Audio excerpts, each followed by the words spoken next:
अभी हम देखेंगे कि मोड क्या होता है और वो हम पाइथन में कैसे परफॉर्म कर सकते हैं यूजिंग कोड, हम वो भी देखेंगे। तो सबसे पहले एक सिंपल हम डेफिनेशन चेक करते हैं कि मोड क्या होता है। तो मोड एक ऐसा नंबर होता है जो एक वैल्यू रिटर्न करता है।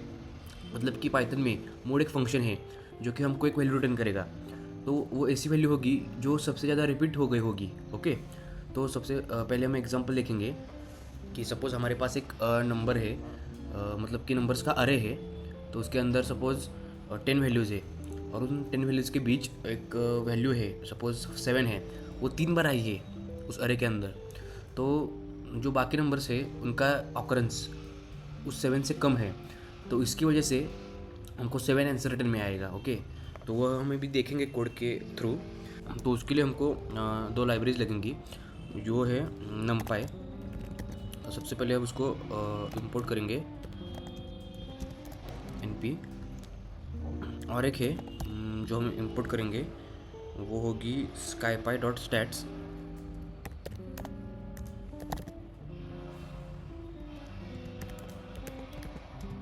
वो हम डायरेक्टली मोड को इंपोर्ट करेंगे। ओके, इधर सबसे पहले हम एक अरे लेंगे, उसको हम पहले डिफाइन करेंगे।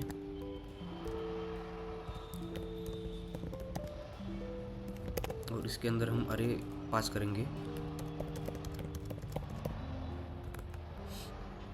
3 4 3, उसके बाद 5, उसके बाद 3। तो हमको तो दिख रहा है कि सबसे ज़्यादा 3 प्रेजेंट है इस अरे में। तो हम अभी चेक करेंगे यूजिंग कोड कि हम कैसे मोड को चेक कर सकते हैं। ओके, तो एक हम मोड को ऑफ डैट फंक्शन लेंगे जो कि हमने ऊपर इंपोर्ट किया है, और उसके अंदर हम ये अरे पास करेंगे। ओके, और उसके बाद हमको कीप बीम्स पास करना होगा जो कि होगा ट्रू। और सबसे पहले हम इसको एक वेरिएबल में स्टोर करते हैं। ओके, इसका होगा m इज इक्वल टू, ये m में स्टोर हो गया इसका आंसर। तो अभी हम इधर प्रिंट करेंगे और चेक करेंगे कि आंसर क्या दे रहा है। कुछ तो एरर आ रहा है इधर, ये एरर क्या है, डबल। तो अभी आप देख सकते हैं कि हमारा जो रिज़ल्ट है वो अच्छे से प्रिंट हो गया है। सबसे पहले तो ये बताएगा कि सबसे ज़्यादा नंबर कौन सा रिपीट हुआ है। तो इस केस में हम देख सकते हैं कि जो नंबर 3 है वो रिपीट हो गया है। ओके, और उसके बाद उसका ऑकरेंस का नंबर भी हम देख सकते हैं जो कि है 3 इस केस में। अगर हमने इधर और एक बार इंक्रीज़ किया नंबर और हमने रन किया तो ये क्या देगा, सबसे ज़्यादा जो रिपीट हुआ है वो 3 है, वो इसने आंसर दिया। उसके बाद ये मतलब कि ऑकरेंस का नंबर भी देगा जो कि हमारे केस में है 4। So in this way mode works. तो अभी हम देखेंगे कि ट्रिग्नोमेट्री के कुछ टर्म्स देखेंगे हम पाइथन के थ्रू। तो ट्रिग्नोमेट्री बेसिकली होता है कि जो कि वर्क होता है राइट एंगल ट्रायंगल से। ओके, जो मैथमेटिक्स में हम परफॉर्म कर चुके हैं 10th में या 9th में, तो वो होता है ट्रिग्नोमेट्री। तो उसके अंदर हम सब कुछ जो देखेंगे वो एक राइट एंगल ट्रायंगल के कंसिडरेशन से होता है। So basically right angle triangle वो होता है जिसमें से एक जो एंगल है वो कंपलसरी 90 डिग्री का होना चाहिए। ओके, तो हम 1 बाय 1 साइन, कोसाइन और टेंजेंट ये हम सभी देखेंगे।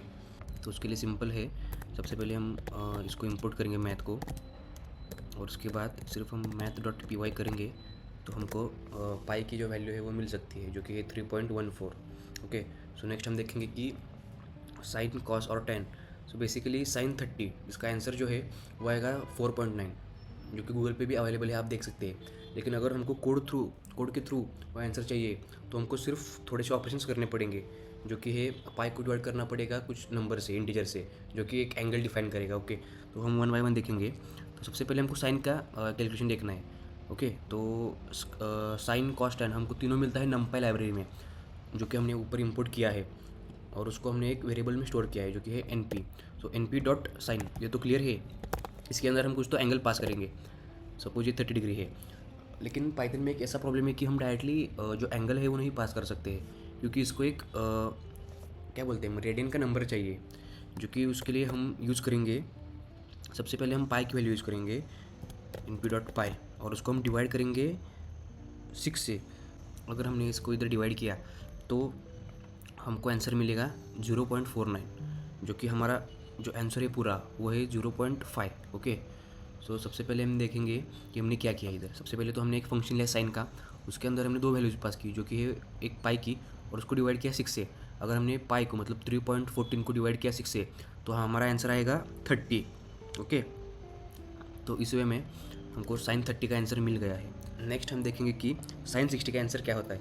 तो उसके लिए हम सेम कोड कॉपी कर सकते हैं। इधर हमने इधर कॉपी किया, सिर्फ हमको इधर एक वैल्यू चेंज करनी पड़ेगी जो कि डिवाइड बाई 3 करना पड़ेगा। अगर हमने पाई को डिवाइड बाई 3 किया तो हमारा आंसर 60 आएगा। तो इस ब्रैकेट में जो आंसर होगा वो 60 होगा, और ये फंक्शन जो है साइन का, मतलब साइन 60। ओके, अगर हमने इसको रन किया तो हमारा आंसर आ रहा है 0.86। अगर आपने देखा गूगल पे तो ये सेम आंसर होगा, थोड़ा सा चेंज होगा पॉइंट में, लेकिन लगभग ये 99% तो ये आंसर सेम ही होगा। इसके बाद हम देखेंगे नेक्स्ट एंगल के लिए जो कि होगा 90 डिग्री। तो उसके लिए हम डिवाइड करेंगे, सिर्फ 2 से डिवाइड करेंगे और हम रन करेंगे। हमारा आंसर जो आ रहा है वो है 1। ओके, सो साइन 90 उसका आंसर होगा 1, जो कि हमारे केस में आ रहा है इधर।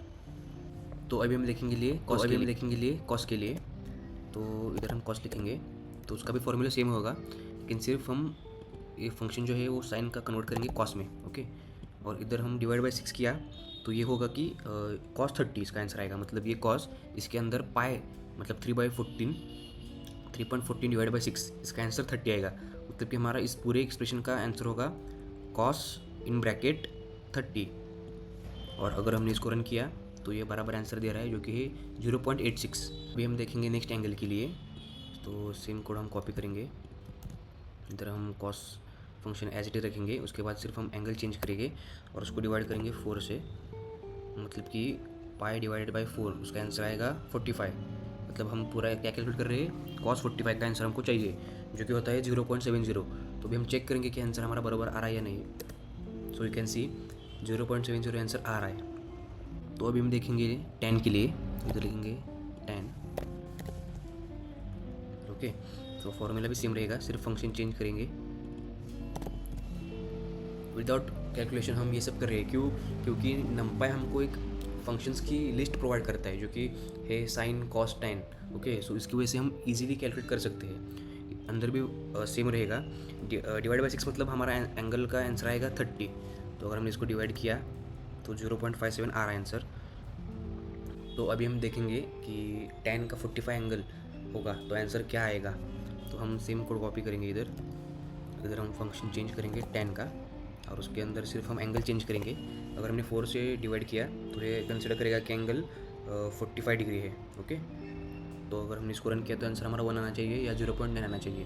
तो हम चेक करेंगे रन करने के बाद, हमारा आंसर 0.9 आ रहा है, मतलब कि हमने बराबर कैलकुलेशन किया है। तो पाइथन में अगर हमको एंगल्स पर कुछ कैलकुलेशन करना है, जो कि हमने अभी देखा ऊपर कि जो tan है, cos है, sin है, तो वो डायरेक्टली एंगल नहीं कंसिडर करेगा। सपोज हमने पास किया tan 30 डिग्री, तो उसको कुछ समझ नहीं आएगा कि एक्चुअल में इसकी वैल्यू क्या है। तो उसके लिए हम यूज़ करते हैं डिग्री टू रेडियन का कन्वर्जन। ओके, तो वो फंक्शंस भी हमको नमपाई ने प्रोवाइड किया है। मतलब कि 2 होते हैं, एक होता है डिग्री, एक होता है रेडियन। डिग्री वो है जो हमको समझ आ रहा है, और रेडियन वो है जो पाइथन को और कंपाइलर को समझ आ रहा है। ओके, तो अभी हम देखेंगे कि हम वो कैसे कन्वर्ट कर सकते हैं एक एंगल को रेडियन में टू परफॉर्म मैथमेटिकल ऑपरेशंस। सबसे पहले हम लेंगे numpy डॉट, वो हमको एक फंक्शन देता है जो है डिग्री टू रेडियन। ओके, तो ये फंक्शन हमको पाइथन प्रोवाइड करता है।